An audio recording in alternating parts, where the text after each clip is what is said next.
scary hair. Why are you staring at me? We are staring at your hair.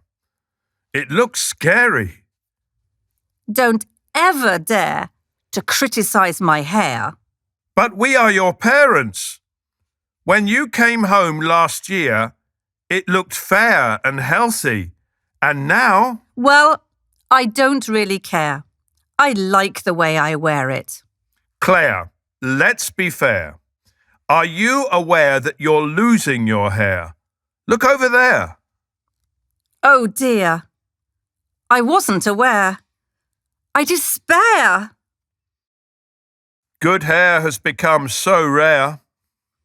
I think the cause is in the air. The cause is elsewhere. You just have to take better care of your hair.